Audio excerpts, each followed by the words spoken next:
قال رسول الله صلى الله عليه وسلم إذا مات الإنسان انقطع عنه عمله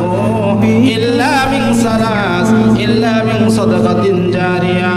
أو علم ينتفع به أو ولد صالح يدعو له أو كما قال النبي عليه الصلاة والسلام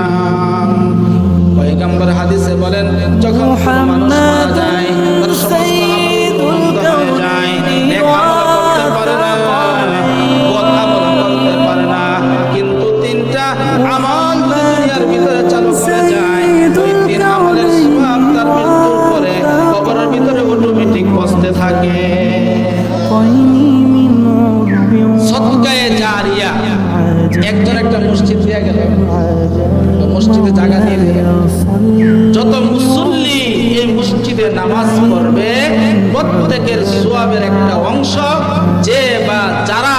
নিয়ে গেল যে বা যারা সহযোগিতা করলো সকলের আমলনামায় সওয়াব পৌঁছতে থাকে পেনশন সরকারি চাকরিজীবী রিটায়ার্ড হয়ে গেলে পেনশন পায় না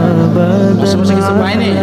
মরণ পর্যন্ত পায় কিন্তু আল্লাহ পাক আপনাদেরকে যে পেনশন দিবেন নির্দিষ্ট সময়ের জন্য না অনন্ত শীতকালের জন্য একটা নেক আমল কখনো শেষ হবে না আপনি 1 লক্ষ টাকা কামাইছেন আজকে অনেক খরচ পরিবারে 6 মাস পরে ফকির হাতে কিচ্ছু নাই আছে আছেন এরকম কিন্তু একটা নেক আমল যদি আল্লাহর কাছে কবুল হয়ে যায় একটা ইবাদত যদি আল্লাহর কাছে কবুল হয়ে যায় ওই ইবাদতের সওয়াবটা কখনো শেষ হবে না আমার ভাইরা বন্ধুরা